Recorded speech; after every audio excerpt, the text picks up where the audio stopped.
नमस्कार, स्वागत है आपका। आप देख रहे हैं जनता टीवी और मैं हूं आपके साथ अभिषेक। बुलेटिन की शुरुआत करते हैं और सबसे पहले आपको बता दें कि अब कोरोना का सीजन फिर से आ चुका है। देश भर में कोरोना वायरस एक बार फिर अपने पैर पसार रहा है। कोरोना वायरस के नए मामलों में तेजी से बढ़ोतरी हो रही है। उत्तर प्रदेश में भी कोरोना संक्रमण के मामले तेजी से बढ़ रहे हैं। यूपी में पिछले 24 घंटे में कोरोना के 4,228 नए मामले सामने आए, जबकि 119 लोग ठीक होकर अपने घर पहुंचे। वहीं प्रदेश में कुल सक्रिय मामलों की संख्या 12,327 पहुंच गई है।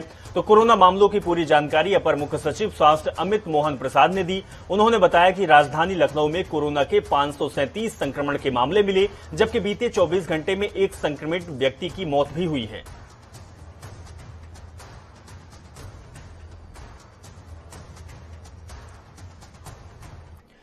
उन्नाव सदर से भाजपा विधायक पंकज गुप्ता को एक जनसभा में कथित किसान नेता ने सार्वजनिक रूप से मंच पर थप्पड़ जड़ दिया। बीजेपी विधायक को थप्पड़ मारने का यह वीडियो सोशल मीडिया पर तेजी से वायरल हो गया है। जब विधायक पंकज गुप्ता को कथित किसान नेता ने थप्पड़ मारा तो विधायक जी सन्न रह गए। उन्होंने प्रतिक्रिया देते हुए पूछा कि क्या हुआ है, लेकिन तभी मौके पर आसपास मौजूद लोग इस कथित किसान नेता को नीचे उतार देते हैं। हालांकि किसान नेता कौन है अभी इसकी पहचान नहीं हो पाई है। एक मंच पर बीजेपी विधायक को थप्पड़ मारे जाने से यूपी की राजनीति में लबो लुहाब आ चुका है। हम आपको तस्वीर भी दिखा रहे हैं। तस्वीर देखिए कि इस तरीके से बीजेपी के नेता को थप्पड़ मारता हुआ ये किसान दिखाई दे रहा है। आपको बता दें कि अभी तक पहचान नहीं हो पाई है कि आखिर ये कौन है, लेकिन बीजेपी नेता सन्नबंद रह गए। वो सोचने पर मजबूर हो गए कि आखिर ये सब कुछ हो क्या रहा है। वो पूछ रहे थे कि आप हैं कौन, लेकिन तस्वीर ये वायरल हो रही है। लोगों ने अपने मोबाइल कैमरे पे बना ली है तस्वीर और लगातार सोशल मीडिया पर वायरल होती दिखाई दे रही है। और जिस तरीके से एक किसान नेता आता है और बीजेपी के नेता को थप्पड़ मारता है, उससे कई सवाल खड़े होते हैं और सवाल खड़े होना लाजमी भी है।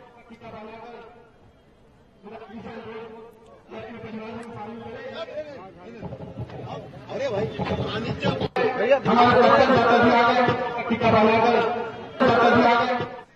उत्तर प्रदेश में होने वाले विधानसभा चुनाव के लिए सभी सियासी दल समाज के हर वर्ग को लुभाने में जुट गए हैं, चाहे वो समाजवादी पार्टी हो या फिर भारतीय जनता पार्टी हो या फिर कोई भी पार्टी हो। दोनों ही पार्टियां खास वर्ग को साधने में जुटी हुई है, यानी कि समाजवादी पार्टी और भारतीय जनता पार्टी। जहां समाजवादी पार्टी ने ब्राह्मणों को लुभाने के लिए लखनऊ के मोहनलालगंज में पूर्वांचल एक्सप्रेस वे के पास भगवान परशुराम की प्रतिमा लगाई, तो वहीं अब बीजेपी को भी नजर ब्राह्मणों पर पड़ गई और वो वोट बैंक को साधने में जुट गए हैं। प्रदेश के डिप्टी सीएम दिनेश शर्मा ने आज लखनऊ में भगवान परशुराम की प्रतिमा का अनावरण किया।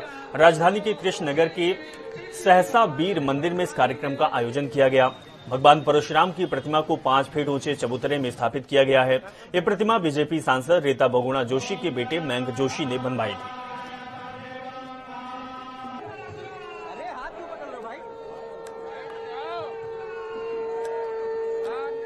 यूपी में सभी राजनीतिक दल ब्राह्मणों को मनाने में जुटे हुए हैं। आज डिप्टी शर्मा दिनेश शर्मा ने भगवान परशुराम की प्रतिमा का अनावरण किया।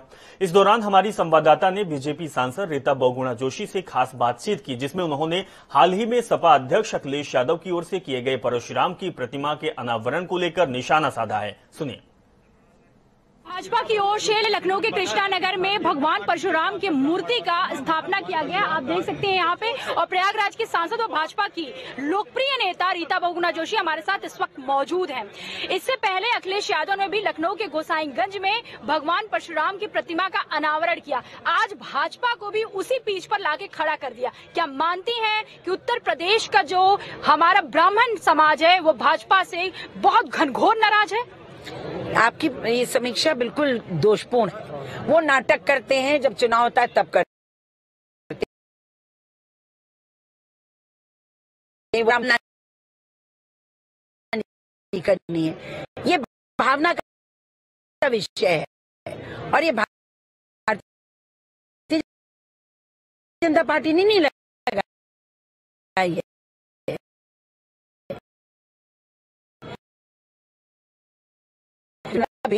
है लोगों की मांग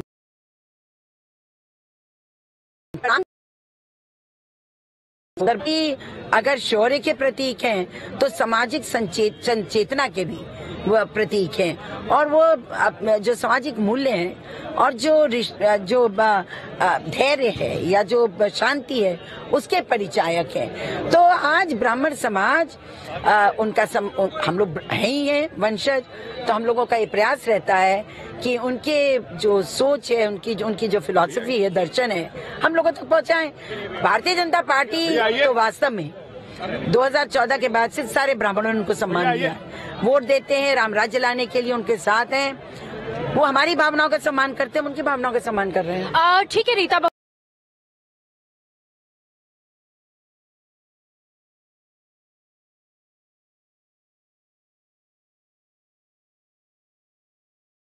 लोकतंत्र में सर्व समाज के आकांक्षाओं को लेकर आगे बढ़ना पड़ता है। हमने अनुसूचित जाति जनजाति का सम्मेलन किया, हमने पिछड़ों का किया, वैश्य समाज का किया, हमने क्षत्रिय समाज का किया, हमने किसानों का किया, महिलाओं का युवाओं का किया, और उसी श्रृंखला में ब्राह्मणों से भी संवाद हो रहा है। इसको आप राजनीतिक रूप मत दीजिए, लेकिन राजनीति में ब्राह्मणों का दखल है, ब्राह्मणों का बहुत महत्वपूर्ण योगदान है, तो उनकी भी मंशा को, उनकी भी बातें सुनना हमारा कर्तव्य है। क्योंकि समाज को चेतना देना और सही मार्ग पे ले जाना, अपनी संस्कृति को संरक्षण करने में उनका बहुत बड़ा योगदान है। मेरा आखिरी सवाल है, अभी कांग्रेस की प्रतिक्रिया है, कांग्रेस कह रही है कि चाहे जितना भी कर ले, ब्राह्मण पे जो अत्याचार हुआ है वो बीजेपी से ब्राह्मण खुश होने वाले नहीं है, और इस बार जो है वो कांग्रेस की सरकार बनेगी। देखिए, उन्होंने तो लड़की हूँ लड़ सकती हूँ का नारा इससे दिया कि उनके साथ ना तो वर्कर बचा है ना वोटर बचा है, तो वो लोग एक कॉन्स्टिट्यूएंसी को, महिलाओं को अपनी ओर आकर्षित करने का प्रयास कर रहे हैं, लेकिन वही पार्टी है जिसने कभी महिलाओं के लिए कुछ विशेष किया नहीं।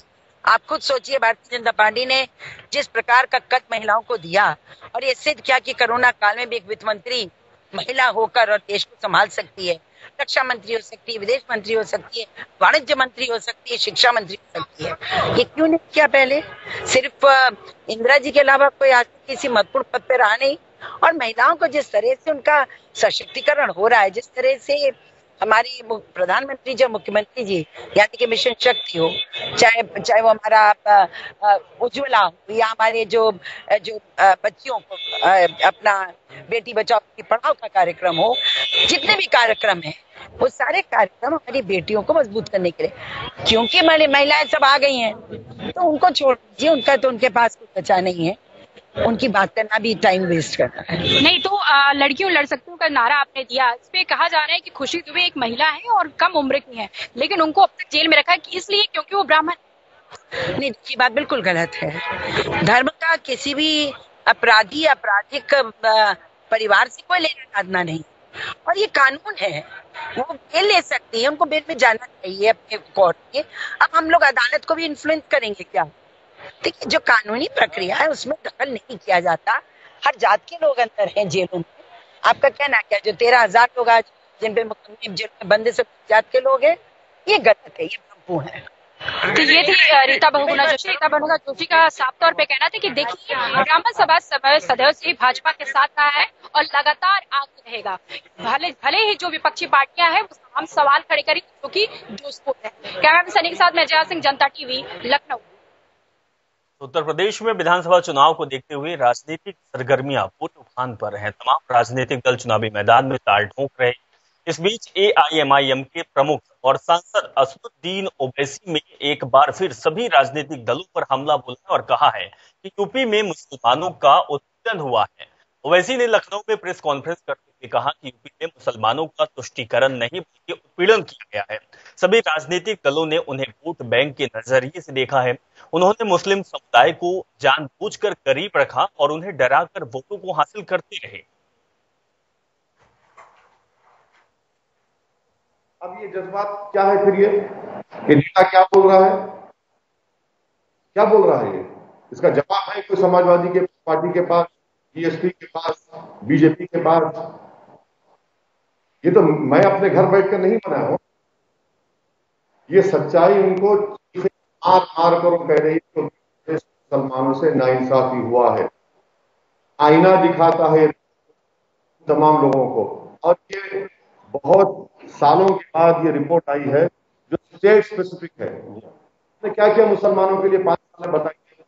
आप तो बोलते कि appeasement for none, justice for all BJP के लिए, तो फिर ये क्या है बताइए, फिर आपने क्या क्या क्या जस्टिस किया मुसलमानों के साथ? तो सिर्फ नफरत फैलाना इनका काम है। तो ये है कि प्रधानमंत्री से की ब्रीच हुई है, नंबर 1। सेकेंडली, जो सोशल मीडिया पर सिखों के खिलाफ जो नफरत फैलाई जा रही है सिक्योरिटी की ब्रीच के बाद, वो 84 याद दिलाएंगे, वो स्ट्रांगली कंडेम करना चाहिए। वो सरकार का मामला है ना, एसपीजी और स्टेट गवर्नमेंट का मामला है। उत्तर प्रदेश सरकार ने किसानों को बिजली के बिल में बड़ी राहत देने के बाद अब अन्य बिजली उपभोक्ताओं के चेहरे पर भी मुस्कान ला दी है। विधानसभा चुनाव से पहले योगी आदित्यनाथ सरकार ने किसानों के साथ अन्य बिजली उपभोक्ताओं को बड़ा उपहार दे दिया है। प्रदेश के ऊर्जा मंत्री श्रीकांत शर्मा ने ट्वीट कर बिजली दरों में कमी का बड़ा ऐलान किया, जिसके तहत शहरी मीटर्स कनेक्शन में बिजली दर 6 रुपए प्रति यूनिट से घटाकर 3 रुपए प्रति यूनिट किया गया है। इसके साथ फिक्स चार्ज 130 रुपए प्रति हॉर्स पावर से घटकर 65 रुपए प्रति हॉर्स पावर किया गया है। एनर्जी एफिशिएंट पंप में दर 1.65 रुपए प्रति यूनिट से घटकर 83 पैसे प्रति यूनिट कर दिया गया है। वहीं आपको बता दें कि जो हॉर्स पावर की जगह 35 रुपए प्रति हॉर्स पावर थी, वो अब कम कर दी गई है। श्रीकांत शर्मा ने बताया है कि निजी नलकूप के नए बिलों में ग्रामीण मीटर्स कनेक्शन में बिजली दर 2 रुपए प्रति यूनिट से घटकर 1 रुपए यूनिट और फिक्स चार्ज 70 रुपए प्रति हॉर्स पावर से घटकर 35 रुपए प्रति हॉर्स पावर होगा। अनमीटर्ड कनेक्शन में फिक्स चार्ज 170 रुपए प्रति हॉर्स पावर की जगह अब 85 रुपए ही लोगों को करना होगा।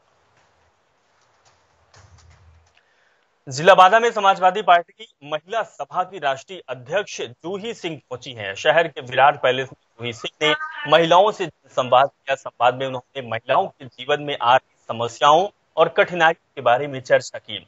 इस दौरान उन्होंने महिलाओं को संबोधित करते हुए बीजेपी और कांग्रेस पर जमकर निशाना साधा। जूही सिंह प्रियंका गांधी के बारे में सवाल करने पर कहा कि वो उन्हें जानती ही नहीं है, वो सिर्फ सपा राष्ट्रीय अध्यक्ष अखिलेश यादव को जानती है।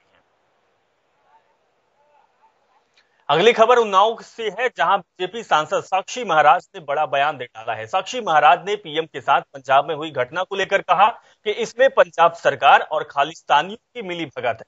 उन्होंने गृह मंत्री अमित शाह से पूरे मामले में गहनता से जांच कराने की अपील भी कर डाली है। विश्व के सबसे बड़े लोकतांत्रिक राष्ट्र के यशस्वी प्रधानमंत्री का काफिला जाता है और उसके साथ वो अवरुद्ध हो जाता है। मैं तो आश्चर्यचकित हूं। और ये माननीय प्रधानमंत्री जी के सुरक्षा अधिकारी और वहां से लौट के चले आते हैं। बाई चांस अगर कोई भी घटना घटित होती, सारा देश आग के हवाले होता, सारे देश की स्थिति क्या होती। इसलिए मैं भारत सरकार के माननीय गृह मंत्री अमित शाह जी से विनम्रता से निवेदन करना चाहता हूं, इतनी बड़ी चूक की, चाहे वो पंजाब सरकार की चूक है या खालिस्तान साजिश है या पंजाब में कुछ जो उपद्रवी लोग उनकी साजिश है, इसकी गहनता से जांच होनी चाहिए और जांच होने के बाद जो कोई भी दोषी हो उनके खिलाफ कठोरतम कार्रवाई। उत्तराखंड की खबरों का रुख करेंगे और बड़ी खबर आपको बताएंगे कि आपने आज पहली उम्मीदवारों की लिस्ट जारी कर दी है। पहली लिस्ट में 24 उम्मीदवारों का नाम तय हो चुका है। तो आप प्रभारी मोहनिया ने 24 प्रत्याशियों के नामों का ऐलान कर दिया है, शुभकामनाएं भी दी है और जल्द ही अन्य नाम भी घोषित हो जाएंगे। इस प्रक्रिया के बाद प्रभारी ने कही है। तो आप पार्टी ने पहली लिस्ट में 24 प्रत्याशियों के नाम जारी कर दिए हैं, जिनमें आपके सीएम प्रत्याशी कर्नल अजय कोठियाल का नाम भी शामिल है। आप प्रभारी द्वारा जारी की गई इस लिस्ट में लगभग सभी विधानसभा प्रभारियों को अपना प्रत्याशी घोषित किया है। अजीत काम्बोज हमारे संवाददाता फोन लाइन पर जुड़े हुए, उनसे ज्यादा जानकारी लेंगे। अजीत, ये कह सकते हैं कि उत्तराखंड में ये पहली बार है कि आम आदमी पार्टी तीसरे पायदान पर है, या कहे कि तीसरी पार्टी के तौर पर उभर रही है और सबसे आगे आम आदमी पार्टी ने अपने प्रत्याशियों के नाम का ऐलान कर दिया है। कितना प्रभाव पड़ेगा उत्तराखंड में इसका? बिल्कुल, अगर उत्तराखंड में आम आदमी पार्टी की बात की जाए तो लगातार वो जनता के बीच में जगह बनाने की कोशिश कर रहे हैं और इसी का नतीजा है कि सबसे पहले बात मारते हुए आम आदमी पार्टी ने 70 विधानसभा क्षेत्रों में से 24 के लिए अपने प्रत्याशियों का नाम घोषित कर दिया है, जिसमें जो सीएम चेहरा है आम आदमी पार्टी का कर्नल अजय कोठियाल, उनको 29 लिस्ट उम्मीदवार यहाँ पर बनाया गया है। तो पूरी तरह से आम आदमी पार्टी चुनावी माहौल में रम चुकी है। लगातार जो दिल्ली के मुख्यमंत्री हैं केजरीवाल आम आदमी पार्टी के संयोजक, वो लगातार उत्तराखंड का दौरा कर रहे हैं। लगभग 6 दौरे उनके अब तक हो चुके हैं उत्तराखंड में। तो ऐसे में साफ समझा जा सकता है कि कितनी महत्वपूर्ण आम आदमी पार्टी उत्तराखंड को लेकर चल रही है।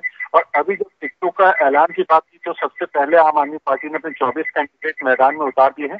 उम्मीद है कि जल्द ही और नामों की भी घोषणा होगी। साथ ही चेहरा उनको बनाया जा रहा है जो सीधे तौर पर जनता के बीच के लोग हैं, जो सीधे तौर पर जनता जिनको जानती पहचानती है, तो उन चेहरों को ही यहाँ पर प्रत्याशी के तौर पर आम आदमी। बिल्कुल अजीत, बहुत बहुत शुक्रिया अजीत हमारे साथ जुड़ने के लिए और जानकारी साझा करने के लिए।